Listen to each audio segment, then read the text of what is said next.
I've spent the last 50 years watching people lose their shirts because they were too afraid to be alone. They're terrified of being the only one in the room who isn't nodding their head at the latest paradigm shift or the newest unstoppable trend. But let me tell you something right now. If you're doing what everyone else is doing, you're already behind. You're the liquidity for the guys who got in early and are looking for a way out. Every single bubble I've seen, and I've seen enough to fill several lifetimes, was fueled by the same toxic mix of cheap capital and the desperate need to belong to a crowd. People think that this time is different because the technology is faster or the central banks are smarter, but the laws of economics don't care about your technology, and they certainly don't care about your feelings. It all comes down to supply and demand, period. If you don't understand that, you aren't an investor, you're a tourist, and tourists are the ones who get fleeced. Most people look at a booming market and see opportunity. I look at a booming market and I see a lack of discipline. I see people overpaying for assets that have no barriers to entry. I see people buying growth without a single thought about free cash flow. They're buying dreams, and in my experience, dreams have a very high replacement cost when they inevitably turn into nightmares. I've made my career by being the grave dancer. I wait for the music to stop, I wait for the lights to come on, and I wait for the crowd to go screaming for the exits. That's when I start looking for the value, because when everyone is running away, that's when the price finally reflects reality. That's when you can buy quality at a discount. If you want to make real money, you have to have the stomach to be wrong for a while.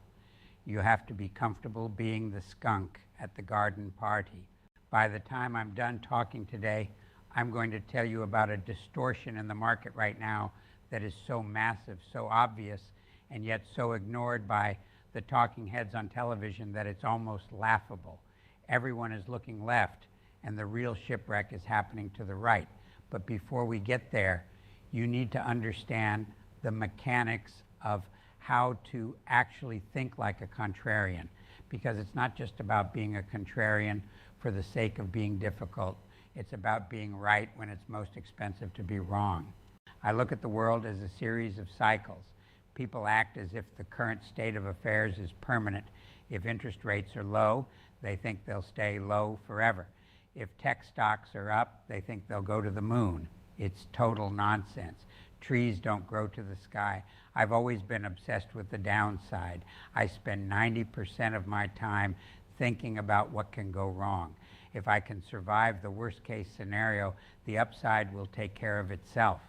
Most people do the exact opposite. They spend all their time dreaming about the upside and zero time thinking about the exit. Liquidity equals value. If you can't get out of a position when you want to, it's not worth what you think it is. I've seen billionaires go broke not because they were wrong about the asset, but because they were wrong about the timing of the liquidity. They got trapped in a crowd that suddenly realized the door was locked. You want to know why I'm a contrarian? Because the crowd is driven by emotion, and emotion is the enemy of capital allocation. The crowd is either euphoric or depressed. There is very little in between. When the crowd is euphoric, they ignore risk. They buy assets with zero skin in the game and leverage them to the hilt. They ignore replacement cost. Why would you build a new office building when you can buy one across the street for 60 cents on the dollar? People do it all the time because they want the new thing.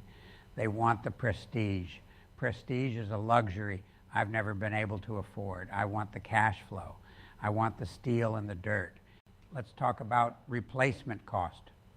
It's one of the most misunderstood concepts in business. If I can buy a company or a building for less than it would cost to replicate it today, I have a margin of safety. If the market is pricing an asset below its physical reality, I'm interested. But today we see the opposite. We see companies valued at 50 times revenue that have no physical assets, no barriers to entry, and a business model that can be disrupted by a couple of kids in a garage. That's not an investment, it's a gamble, and the odds are heavily stacked against you. I'd rather own a boring warehouse with a high barrier to entry and a steady tenant than a moonshot that requires the stars to align perfectly just to break even. Demographics are another thing the crowd ignores because demographics take time. People have short attention spans. They want to know what's going to happen next quarter. I want to know what's going to happen in the next decade. Where are people moving? Who is having children? Who is retiring? If you follow the people, you follow the demand. If you ignore the people, you're just guessing. I've made huge bets on emerging markets because the demographics were undeniable. You go where the youth is, you go where the ambition is, and you go where the barriers to entry are high enough to protect your margins. Most investors are too scared to go to places like Brazil or Colombia because they read the headlines. I don't read the headlines. I look at the census data and the crane counts. Risk is asymmetric. Most people don't understand this. They think risk and reward are always perfectly correlated. They aren't. Sometimes you take a massive risk for a tiny reward. That's what the crowd does at the top of a cycle. They're picking up nickels in front of a steamroller. A contrarian looks for the opposite. I want the deal where if I'm wrong, I lose a little, but if I'm right, I win big. I want the distressed asset that everyone is dumping because they have to, not because they want to. Forced sellers are my best friends. When a bank is forced to liquidate a portfolio or a fund is facing redemptions and has to sell its best assets to stay afloat, that's when you find asymmetric risk. That's when you dance. The problem with the modern investment world is that it's become too institutionalized. You've got people managing trillions of dollars who are more worried about their career risk than they are about the actual performance of the assets. They're afraid to be different because if they're wrong and alone, they get fired. If they're wrong and with the crowd, they keep their jobs. That creates a massive inefficiency in the market. It creates a herd mentality that drives prices to extremes. As an individual or a private investor, your greatest advantage is that you can be different. You don't have to answer to a committee. You just have to answer to the numbers. I've always said that if you're not the lead dog, the view never changes. To be the lead dog, you have to be willing to go into the woods. You have to be willing to look at the sectors that are currently uninvestable. Remember when everyone said retail was dead, or when they said nobody would ever want to live in a city again during the pandemic? That's the kind of talk that makes me lean in. When the consensus is 100% in one direction, it's almost always wrong. Not because the underlying problem isn't real, but because the market has overcorrected. The pendulum always swings too far. My job is to be standing there when it starts to swing back. You have to have skin in the game. I don't trust people who don't have their own money at risk. If you're a CEO and you don't own a significant chunk of your company's stock, why should I trust you to manage my capital? You're just a bureaucrat. I want to partner with people who are going to feel the pain if the ship goes down. That's the only way to ensure discipline. Capital allocation is the most important job of any leader, yet it's the one they're often worst at. They get blinded by ego. They want to be the biggest, not the most profitable. I don't care about being the biggest. I want to be the one who survived. Look at the way people are talking about technology right now. It's the same old story.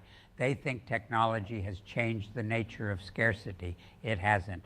It just moves the scarcity around.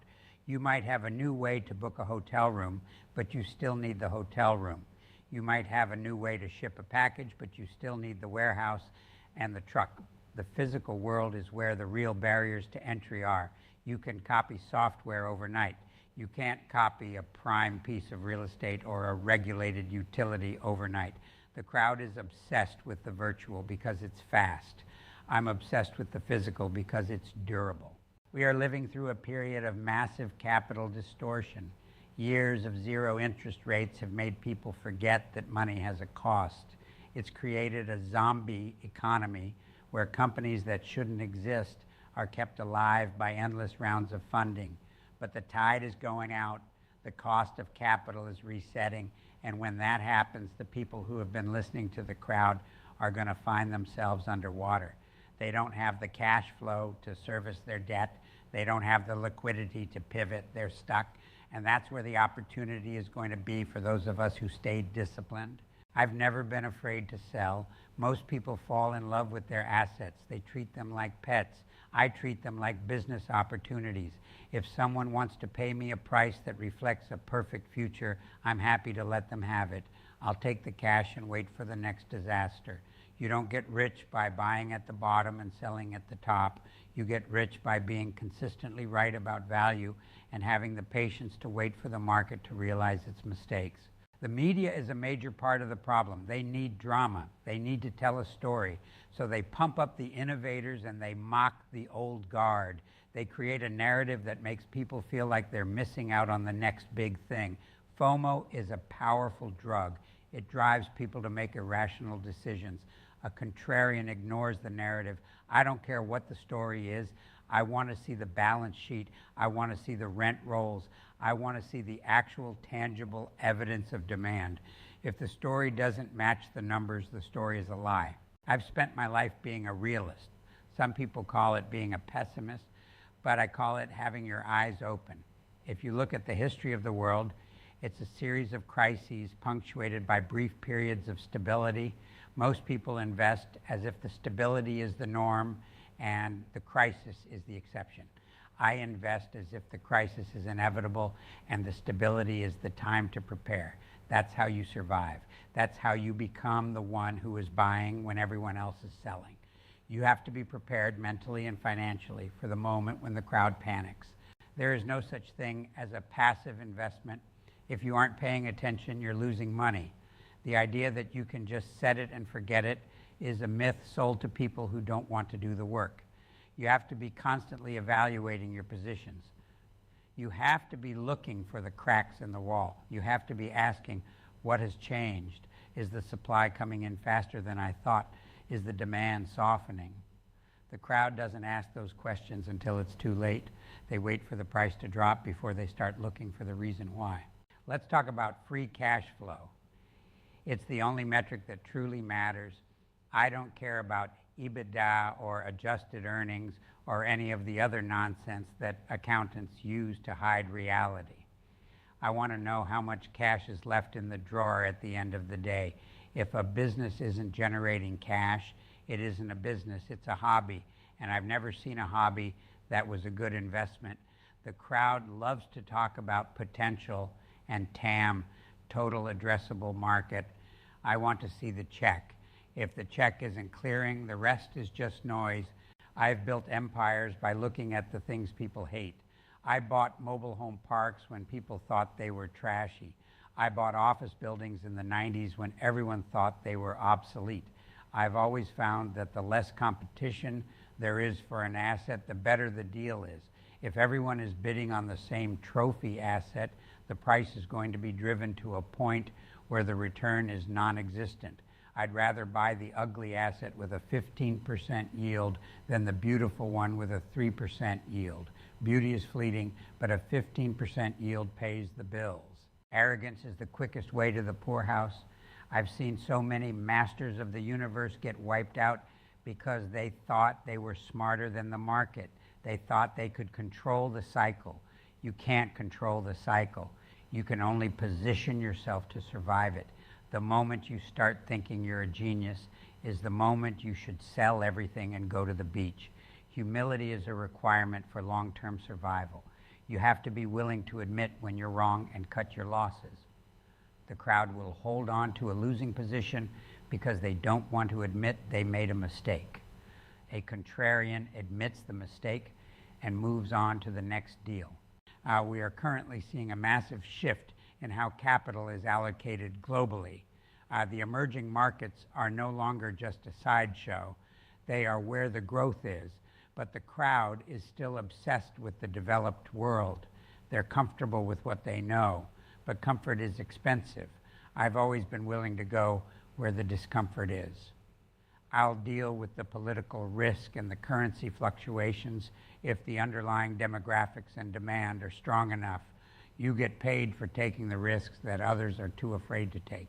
I look at the current state of the real estate market, particularly in the office sector. Everyone is saying it's the end of the office. They say work from home has changed everything forever. To me, that sounds like a massive opportunity. Is the office changing? Of course. Is some of it obsolete? Absolutely. But is the office dead? Don't be ridiculous. Humans are social animals. We need to interact. We need to collaborate. The death of the office is a narrative that has created a massive price distortion. There are assets being sold today for a fraction of their replacement cost because people are terrified. That's exactly when I start looking. I'm not buying the commodity office space. I'm buying the high quality assets in locations where the barriers to entry are absolute. This brings me to the distortion I promised to tell you about. Everyone is so distracted by artificial intelligence and the tech sector that they are ignoring a massive fundamental collapse in the supply of essential infrastructure and housing in the Western world. We have stopped building the things we actually need to function as a society. We've regulated ourselves into a corner. The barriers to entry for new housing, for new energy production, and for new logistics hubs are now so high that the existing assets have a level of scarcity that hasn't been seen in my lifetime. The crowd thinks that because interest rates are higher, real estate and infrastructure are bad investments. They're wrong. They're looking at the cost of the debt instead of the scarcity of the asset. We are entering a period where the haves, those who own the existing permitted cash flowing infrastructure, are going to have a level of pricing power that will be staggering. The distortion is that these assets are being priced as if they are part of a normal cycle, but we are actually in a supply side crisis that will last for decades. The crowd is worried about the next 6 months. I'm looking at the next 20 years of forced scarcity. If you want to invest like a contrarian, you have to stop looking at your screen and start looking at the world. Stop listening to the experts who have never actually owned anything.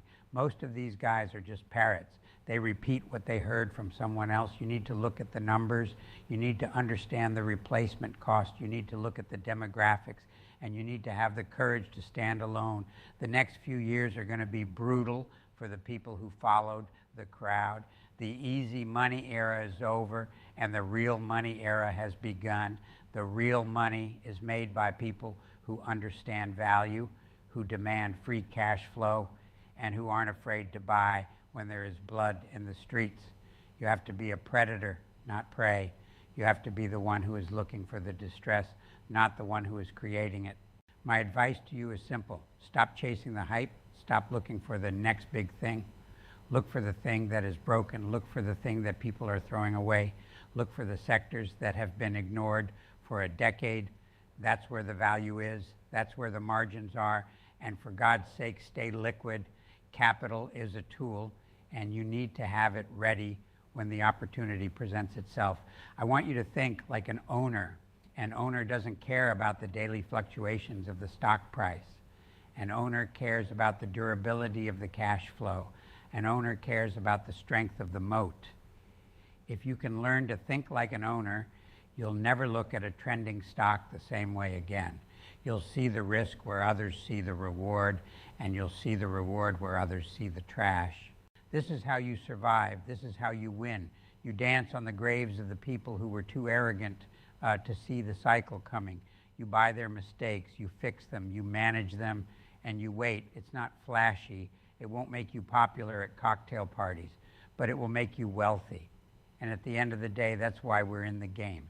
If you want to learn more about how to navigate these cycles, if you want to understand the math of the grave dancer, then you need to be part of this conversation. Subscribe to this channel, hit the like button, not because I need your validation, but because you need to stay focused on the reality of the market.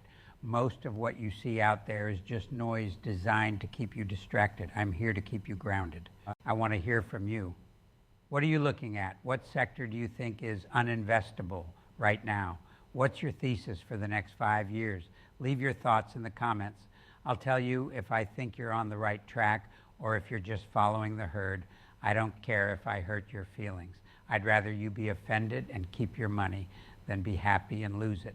The truth is often uncomfortable, but it's the only thing that will keep you alive in this market. Stop listening to the crowd. They don't know where they're going. They're just following the person in front of them, and that person is usually walking off a cliff. Turn around, walk the other way.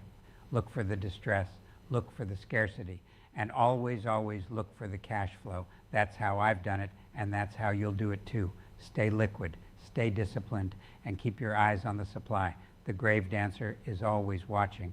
I'll see you in the comments.